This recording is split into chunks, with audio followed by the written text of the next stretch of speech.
Hello you lovely lot, and welcome to the beautiful Hampton Springs on the Oasis Lake, where it is basics time yet again.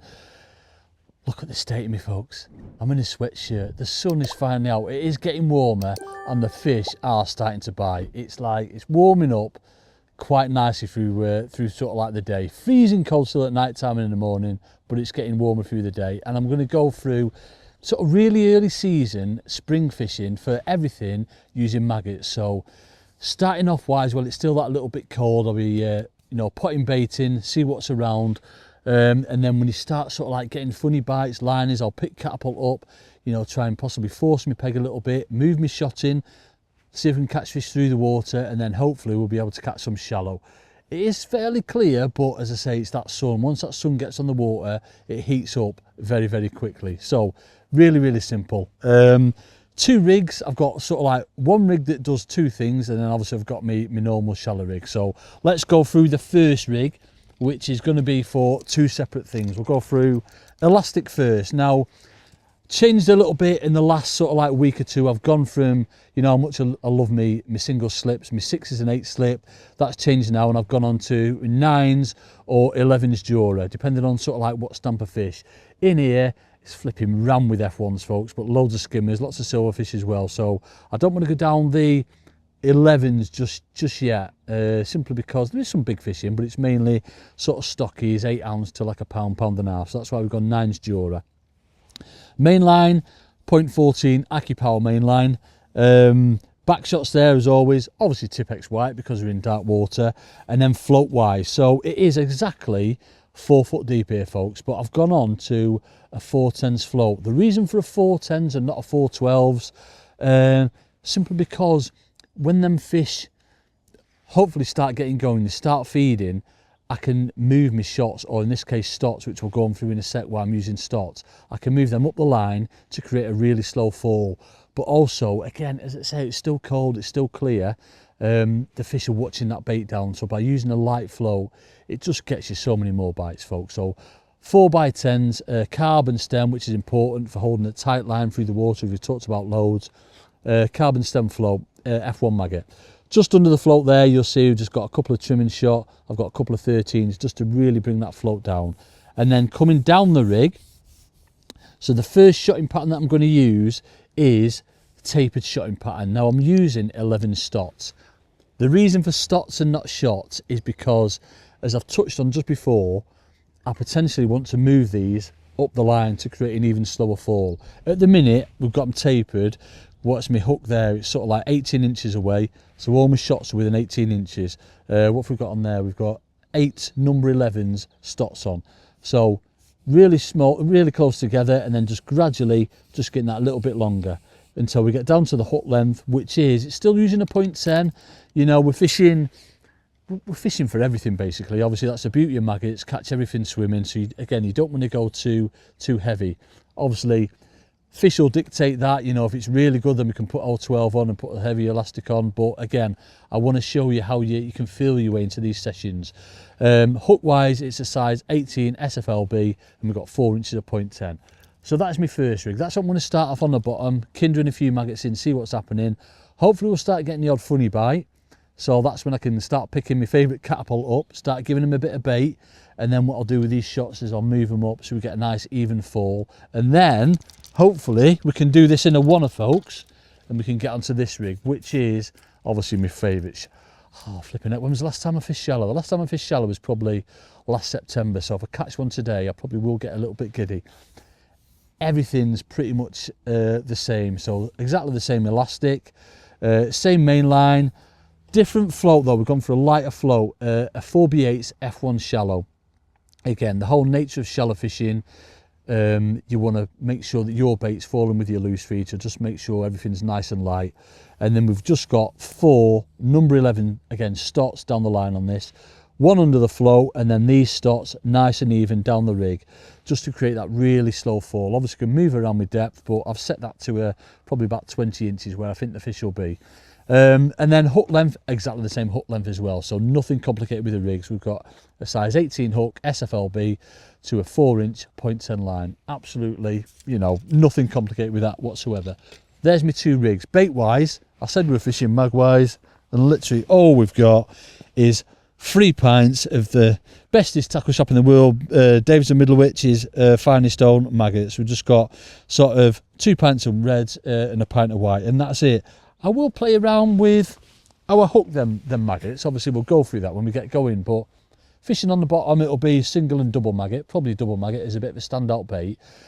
And then when I get to fishing through the water, I'm going to be going side hook maggot. I love using the side hook maggot. What I think will work particularly well today as well is white maggot. Obviously it's quite bright, fairly clearish, and I just think that light coloured bait just stands out better than anything. Now time now is, you can see there, 11:31. So I'm going to spin round on my box, get my pole, and then we're going to do this in the one. We're going to get fishing. So without further ado, let's get fishing. Right then folks, we swivel round. My stopwatch has had a bit of a malfunction. It's saying 00032 for some reason. I don't know what's up with it. So I've got my phone out, but you can see it's taken Richard, CEO, 2 minutes to get his cameras where they should be. So without further ado, let's get cracking. You on my phone, Rich? There we go. Right, so first things first. I've put on a little babby toss pot, yeah? Sort of like a quick release rig. I'm just going to put sort of 20-30 maggots in that pot and tip them out. Basically nice and quick. Now we'll see how quick we can get a bite. I think it'll be good. I was on here the other week and it was amazing. It was a lot colder than what it is now. So I'm going to start off on single maggot first, just hooked through the tip. Nice and simple. Obviously starting off wise, using a single maggot just gives you a really good indicator of what's in your peg.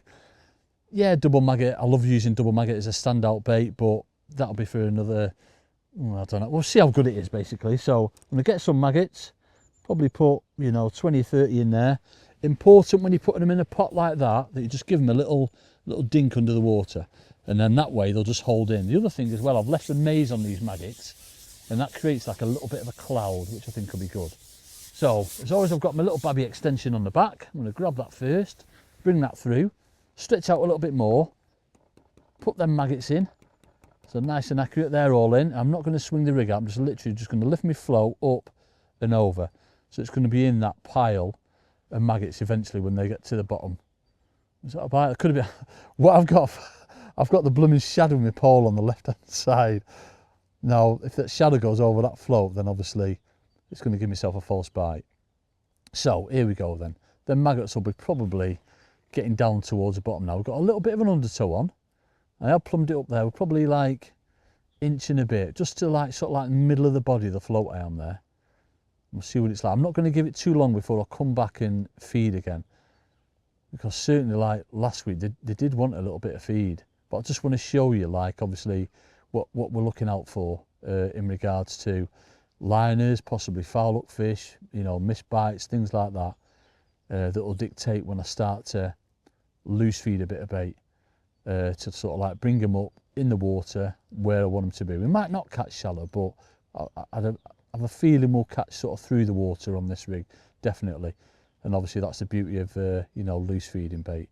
Might take a couple of feeds to get the fish there competing kind of thing, but hopefully, certainly within the next feed, we'll start getting a few bites. The other thing about loose feeding as well is obviously that's going to draw fish in.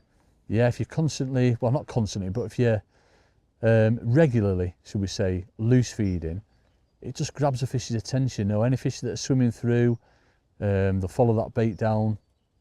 Whereas if you're just potting and setting like little traps, if them fish aren't sort of like necessarily actively searching for bait, they can swim over it and past it. They wouldn't even know your bait's there.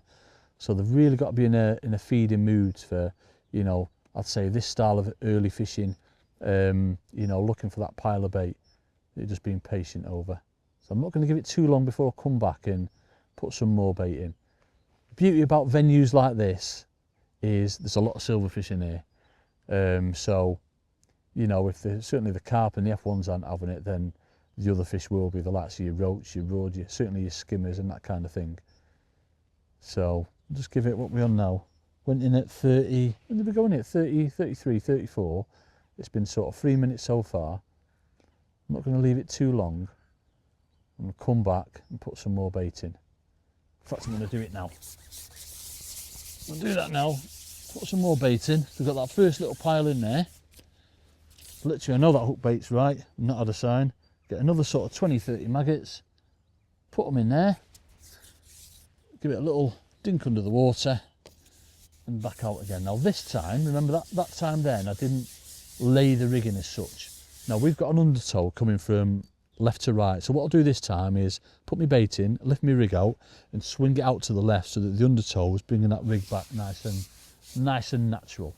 So I'll get onto my marker there. Put that bait in just a bit above the water. And then swing that rig out, swing it over there. And then hold that nice and tight over me marker. Now I've got to be careful, as I said before, that I'm in shadow of the pole. So you can see all them shots starting to register. That's why I love fishing, you know, really light. Just because the fish are, you know, they can watch that bait down. And when it gets down to the bottom like it is now, usually you get the bites pretty quick. Usually, but obviously this is all in real time for you folks, yeah. This is what we're doing it for. A little tiny movement. You know how much I love that movement. There we go. So that was a fish. Now that was a fish, 100%. That was foul hooks. That was just off the bottom. Yeah. So obviously the fish come into the area there, probably an F1. And we just foul hooked him just off the bottom. So we'll go in again, which is what you'd expect. Well, obviously signs of fish. That's signs of fish coming into the bait. So another single maggot.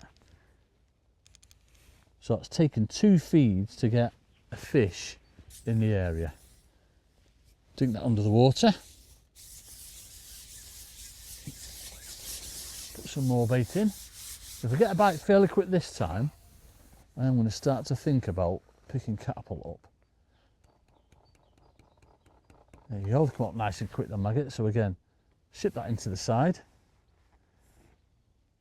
Just give that float a bit of an helping hand and just hold a tight line on your marker. That's it, it's coming through lovely that. So you can see why I'm laying it against the wind so that, oh there we go, that was another bite then. So you see that was on the drop, yeah? It literally, you see that float was still sort of settling when we had that bite. Imagine silverfish, but could be F1. So like 2 feeds to get a fish in. That was a proper bite then. Well, liner folks, you know what I mean? So you can see what that wind's doing. It's naturally blowing against your float, so keeping everything nice and tight. And I'm just going to move my pole round to the left hand side to stop that blowing through. But that, you know, experiment on the day sometimes with tow. Usually undertow is a lot better than towing with the wind. If it's towing with the wind, it's not always the best to let your float go through the wind, but certainly with undertow, let your float go with undertow sometimes. It can be really good on the day, that. Right, so that's all settled now. Just give it a little tiny movement. It might be that we need a, you know, obviously a bigger standout hook bait. So I might put double maggot on, or I might put white maggot on. There we go. So I've got one straight away, and he is not happy. So decent F1, but you've seen that. Yeah, that's the beauty of using that elastic. That nice, light 9's Dura hybrid. It's phenomenal stuff, it really is. I was expecting a blooming skimmer or a roach or something. I don't think we'd get an F1 quick. It just shows you. I mean, Richie's going to see this. Look how quick we can see them fish. Is that a carp? We've got a carp first shot. Oh, I wasn't expecting these, folks. Pretend it's an F1. But it's good though, isn't it? Just shows you. So 3 feeds. 2 feeds we've got a fish in. And then 3 feeds we've got this. Proper. Such an effective way of fishing. Fishing nice and light and delicate rigs. Just don't feel any resistance to them fish, you see. Yeah, it's definitely a carp, this. There's me thinking we get blooming F1s and skimmers. But that's the beauty of these kind of waters, and especially like now, this time of year, springtime, when that sun gets on the water, it doesn't half warm the waters up quick and bring the fish onto the feed. It just shows you, doesn't it? I've not caught blooming carp for ages. It just shows you if they want to feed, they'll have a feed. And again, that, I suppose that's the other thing of fishing shallow waters as well, no shallow venues. Look at that. Oh, that's a nice mirror, that. Fishing shallow venues, obviously the shallower water, the quicker that water will warm up. I mean, that's a Blooming heck, that's an absolute stunner, that. I wasn't expecting that, Richard. First hook, look at the state that we are having a picture with him. He is stunning, man. Let me unhook him. Absolutely perfect. And in the top lip. Get the hook out of him. Come on, the hook. There we go. Right, let me just put that up. And let's get a picture. Look at the state of him, folks. Oh my days, he is stunning. Absolutely freezing cold, like. Look at the sun glistening on him, Richard. What a stunning fish. Probably £3, £3.5 maybe. Absolute beauty. I wasn't expecting that. Oh, let's go and catch some more. So, he's first fish. So, match conditions, obviously, I wouldn't change anything yet.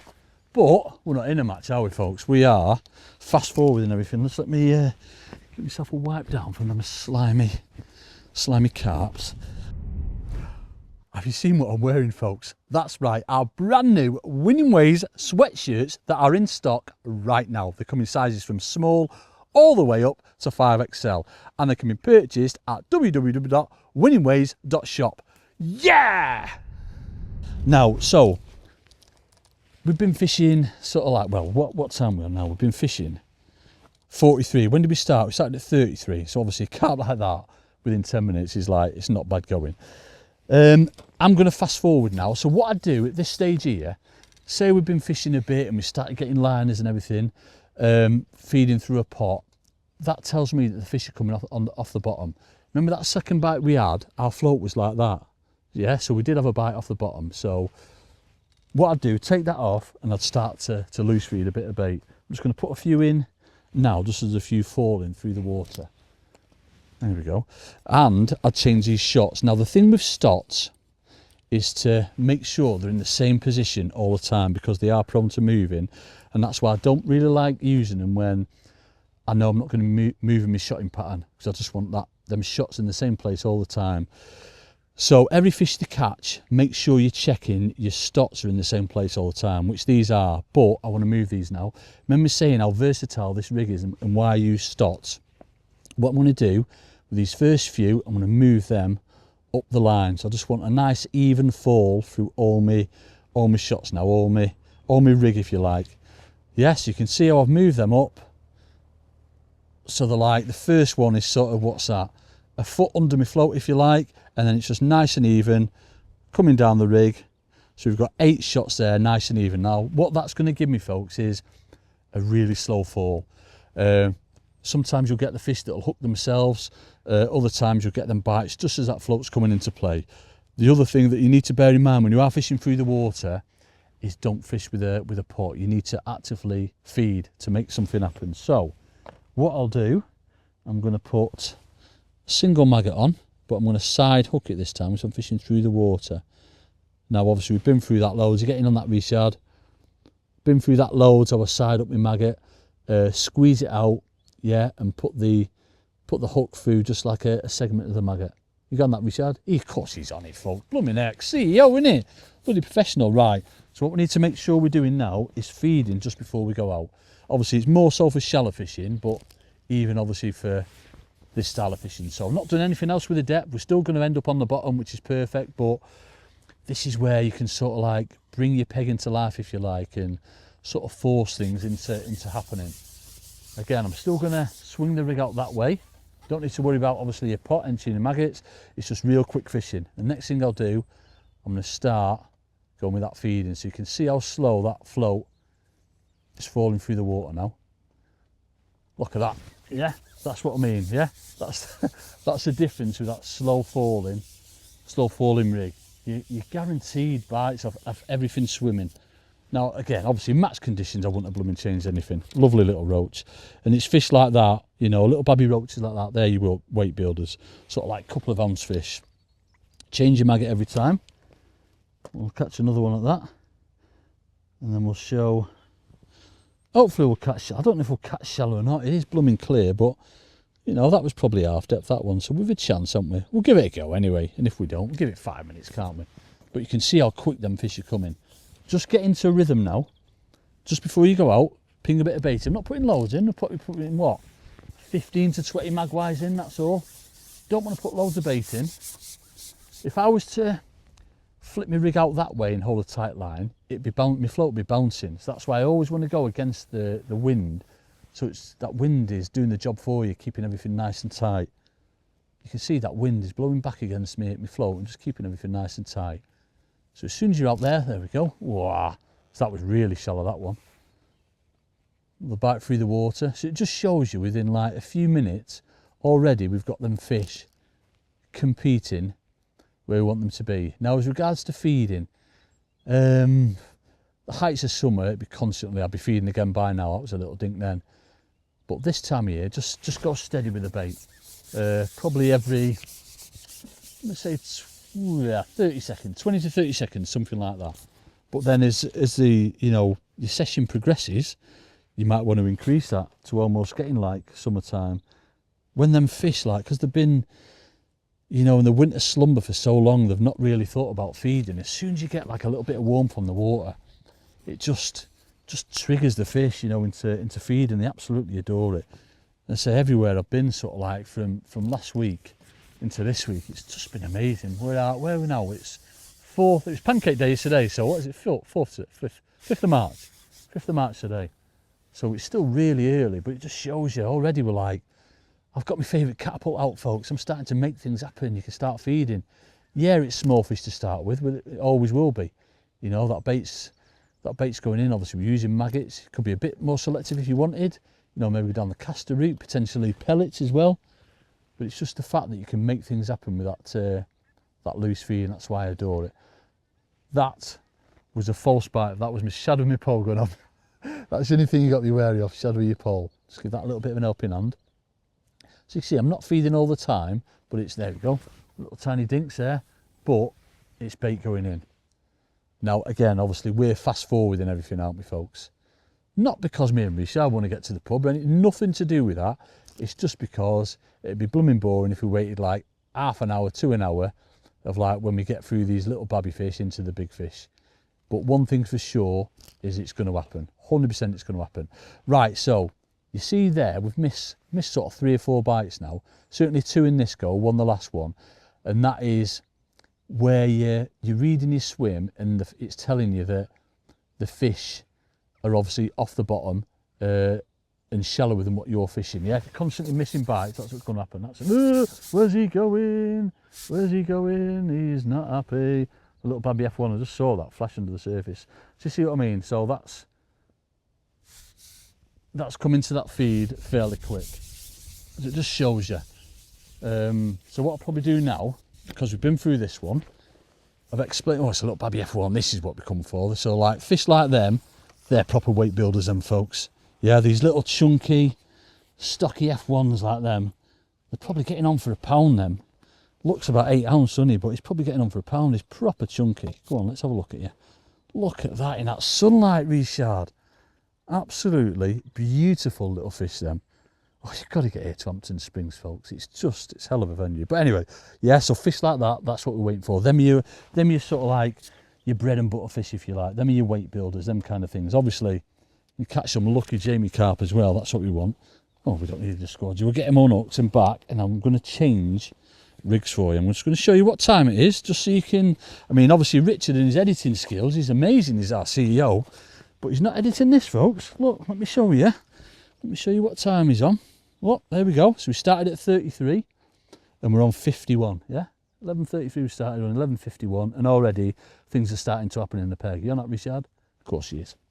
Right, so what was I on about before? Obviously, yeah, check your stots. Now, that rig, yeah, it's working brilliantly. We've had them couple of little roats, but what I was getting at before was that we missed a couple of bites when our float was at that sort of like that angle.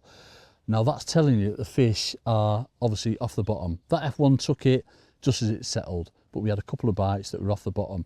That is when you can start thinking about using your shallow rig. So let me show you how deep this shallow rig is in comparison to, I don't know if you can get that on, Richard, can you? So my deep rig, so there's my shallow rig. That's set around, well, what's it? Yeah, 22 inches that's set. And then, yeah, the same again, that's where my deep rig is. So it's roughly sort of half depth, just less than half depth. You're getting them 2 in, Rich? You see them? Both my hooks are there. There's my depth rig, and there's my shallow rig. Now it might be that I need to go a little bit deeper, but that's what we're going to experiment with in a minute. Again, this is all fast forward, and we might not catch on this because it's blooming clear, but I think we will. I do think we will. The other day when it was on, I said it was freezing. You could actually see him flashing in the water, but it wasn't bright. Now, one thing's for sure with this one is you do need to make sure you're using side up maggot. It's not too bad normally hooking your maggot this time of year, early season, but as soon as you get like a little bit warmer, then fish are a flipping nightmare to hit. So often like banding baits, obviously for shallow fishing, works really well. But what I'm going to do for now is just side hook it like we did that last one.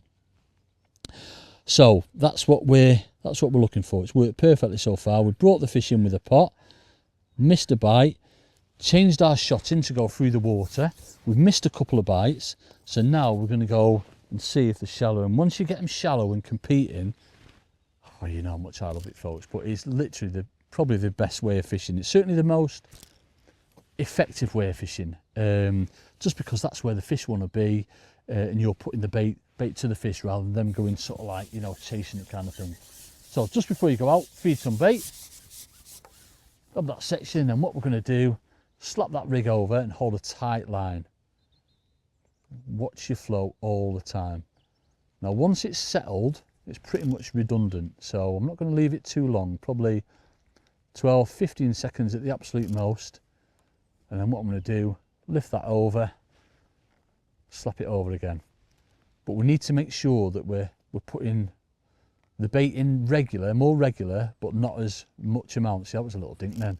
Don't want to feed as much, as much bait, but I want to feed more regular. The other thing that will work as well is just giving it a little lift, so sort of counting them maggots down and giving it a little lift. That can work particularly well. So feed the bait. Is that tree there? I don't want to slap it with that tree. No, we're all right there. I'm going to slap it the other way because of that blooming shadow in my pole. So see, we've only had one little dink so far. So it tells you that the fish are a little bit deeper. Because you saw how quick we were getting bites on that through the water rig. So what I'll do, I'm just going to give it one more go over, and I'm going to come back and I'm going to change depth. I'm going to deepen it by probably 4 or 6 inches, something like that. Doesn't take much, but that can be the difference sometimes until you find them, until they're proper competing. So I'm going to come back, go a little bit deeper. We only had one little inquiry then, but there will be like a sweet spot if you like. So what I'm going to do, I'm going to move that float up to my back shot. What's that? Probably 5 inches deeper, something like that, and just move that back shot up a little bit more. When the fish are competing, I'd say don't worry, and it's clear, I would say don't worry overly too much about the length of your line pole tip to float. The whole essence of shallow fishing is that you need to be fishing, you know, shorter line to hit the bite. So get some more bait in,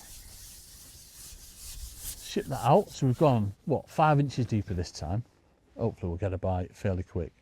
Slap that rig over, all the tight lines. I'm changed how I'm slapping it. I'm slapping it left to right because that wind's coming the other way slightly now. I mean, it's off my back more than anything now, but it's more to that shadow of the pole as well. And a little bit deeper. So it might, as I said, we're fast forwarding everything. It might be that obviously this will be one for much later on in the day, which is looking like it, because obviously how quick we got them bites on that other rig, yeah, that was ending up on the bottom. We're not having, we had one little tiny wobble on this one, that's all we've had. It tells me that, you know, they aren't coming shallow yet. So what we'll do, probably nip back on that other rig, but I just wanted to give you a quick insight into, you know, the difference in the feeding from when you're fishing shallow to when you're fishing sort of like through the water. You see I'm feeding more regular, but less amounts. The thing when you're fishing up in the water, shallow fishing, it's all about getting them fish to compete. And if you're feeding too many or too much bait, all you're going to do is push them fish down to the bottom. And you want to get them competing at the depth where, you know, the fish are quite happy to be. I'm convinced that, you know, a couple of hours from now, maybe when that sun's really sort of warm that water layer up, you know, the warmer layers up, this rig will be absolutely, or this line will be absolutely solid. You're getting loads of bites, loads of fish, but as it is at the minute, you can see that the fish aren't happy to come that shallow. And that is, you don't want to leave anything longer than 5 minutes. Yeah, 5 minutes on any swim. When it gets going good, it's telling you that the fish aren't there. So what I'm going to do, I'm going to go back onto that other rig just to show you. It's not that the fish have gone, they're just not at that depth yet. So we'll go back onto that other one, not through the water one. Side up the magpie. And go back to feeding, you know, a little bit more, but not as often. Get some bait in. And we'll lay it in that way, that wind. So we should get a bite, I'd imagine fairly quick. I'm not going to go pick catapult up. It just shows you a difference in rigs. Obviously this one's going that little bit deeper, eventually to the bottom, and it's just where the fish want to be for now. Sink that back shot a little bit. There we go. So it's just coming into the bottom now, that. Put a little bit more bait in. A little dink then, lift that rig up. Did have a little dink then, but let's give it a little bit of a movement as well. I'm going to feed again, and then I'm going to lay that rig in again as well. Feed, I'm going to lay that rig in again. Hold the tight line. Come on, there we go. Oh, it's got to go, that. Got to. Look at that, how it's falling through. So you can really see them shots registering on your float. It's a brilliant way of fishing. Really, there we go. Yeah. So it shows you the fish, they've not gone anywhere. They just obviously don't want to come off the bottom yet.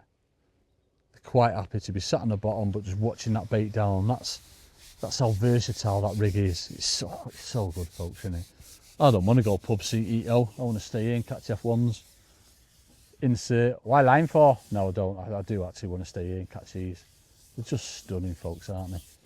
Absolutely stunning. And there'll be loads of venues up and down the country where, you know, close to you where you can do this now. Everywhere's waking up, folks. Oh, look at them, proper. These fish there, they are chunky weight builders. And I think, unhook him and show that is all we need to show. Look at that little beauty to end on. So he's a pound 6 in, pound 8, something like that. No, pound 4, pound 6. Look at him, proper proud little twisty F1. Look at him. Come on, me and a little picture with you. Look at that, absolute stunning F1s. And that's what you can expect on these waters, yeah? These commercial fisheries now that are starting to wake up. Fish have been in the winter slumber for so long, they're proper waking up, but you've got to make sure you're doing it right with your rigs, yeah? So we started off little bits through a pot, see what's in your peg, get some fish in your peg, read your float. So when you start getting liners, foul up fish, missing bites, that's when you change your shot in, go through the water, take that pot off, start catapulting. And if they're starting to want it, like they are doing there, if they're starting wanting it, you can't beat loose feeding. It's so much more effective than just putting that pot in and waiting for them. So I hope you've enjoyed that as much as me, folks. As always, please, please, please don't forget to like, subscribe, hit the notification button. And that's going to tell you when the likes of myself and J-Lad are putting out these fantastic videos for you. So I'm going to catch me some more. Promise you I'm not going to the pub. I'm going to carry on, catch me some more, and I'll see you next time.